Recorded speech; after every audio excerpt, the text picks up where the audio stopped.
भारत के गांवों में आज भी महिलाएं शोषण का शिकार हो रही हैं। आज हम आपको एक ऐसे गांव के बारे में बताने जा रहे हैं जहां 10 रुपए के स्टाम्प पर मुहर लगाकर लड़कियों को बेच दिया जाता है। मध्य प्रदेश अपने आप में कहने को एक बड़ा राज्य है, लेकिन इसी राज्य में शिवपुरी नामक एक जगह है।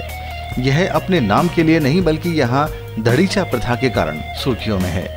इस प्रथा की आड़ में गरीब लड़कियों का सौदा होता है। यह सौदा स्थायी और अस्थायी दोनों तरह का होता है।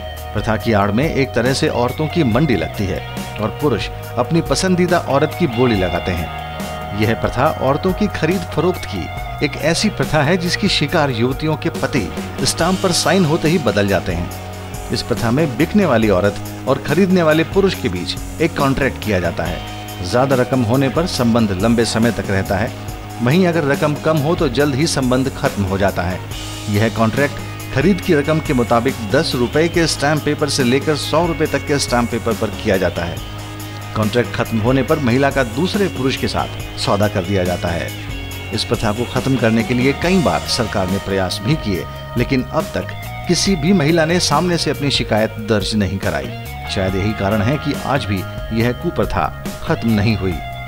कहते हैं वेश्यावृत्ति दुनिया का सबसे पुराना पेशा है, लेकिन इस पेशे के बारे में खुलकर बात करने से लोग अक्सर परहेज करते हैं। लेकिन कई देशों में यह कानूनी है तो कहीं गैर कानूनी। इसके बावजूद भी इन देशों में सबसे बड़ा सेक्स मार्केट है। आइए हम आपको आज कुछ ऐसे ही देशों के बारे में बताते हैं। सबसे पहले बात करते हैं अमेरिका की। अमेरिका एक ऐसा देश है जहां सेक्स वर्क किसी भी सामान्य काम की तरह देखा जाता है।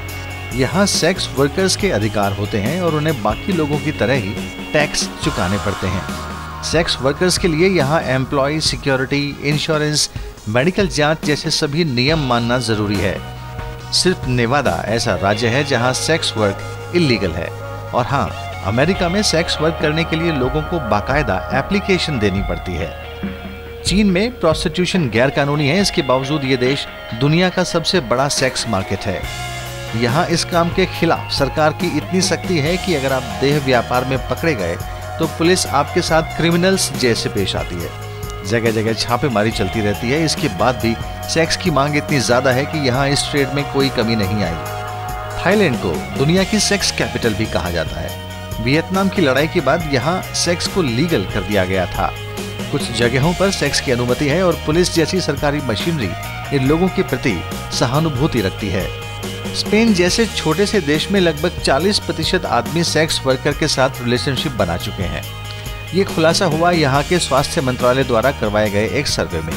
ब्रिटेन और हॉलैंड से छोटा होने के बावजूद स्पेन में इन दोनों देशों के मुकाबले 14% ज्यादा सेक्स परोसा जाता है। जापान के इतिहास से कहीं न कहीं सेक्स जुड़ा हुआ है, लेकिन इस देश में देह व्यापार पर कड़ा प्रतिबंध है।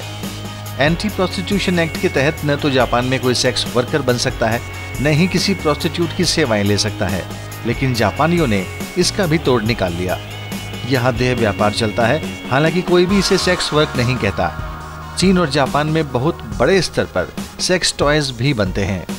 ब्रिटेन में भी यौन कर्मियों के पास अधिकार हैं, लेकिन गैर सरकारी संगठनों के विरोध के चलते वक्त के साथ कुछ नियम बदले गए हैं। मिसाल के तौर पर किसी यौन कर्मी की तलाश में रेड लाइट इलाके में धीमी गति पर गाड़ी चलाने की इजाजत नहीं है। साउथ कोरिया में यह गैर कानूनी है, लेकिन कोरियन वुमेन्स डेवलपमेंट इंस्टीट्यूट की रिपोर्ट कुछ और ही कहानी बयान करती है। दक्षिण कोरिया में देह व्यापार का कारोबार 12 से 13 अरब डॉलर का है। यह जीडीपी का 1.6% है। रिपोर्ट के मुताबिक दक्षिण कोरिया के 20 से 64 साल के 20% पुरुष महीने में औसतन $580 देह व्यापार पर खर्च करते हैं। इंडोनेशिया में मुस्लिम बहुल इलाका होने की वजह से देह व्यापार गैर कानूनी है, लेकिन ये देश फिर भी दुनिया के सबसे बड़े सेक्स मार्केट की फहरिस्त में शामिल है। यहाँ इसे अनैतिक तो माना जाता है, पर इसकी डिमांड में कोई कमी नहीं आती। इंडोनेशिया में सेक्स वर्क बहुत संगठित है और हर साल बढ़ रहा है। यूनिसेफ के मुताबिक इंडोनेशिया में देह व्यापार से जुड़ी 30% से ज्यादा लड़कियां नाबालिग हैं। ब्यूरो रिपोर्ट, देवभूमि न्यूज।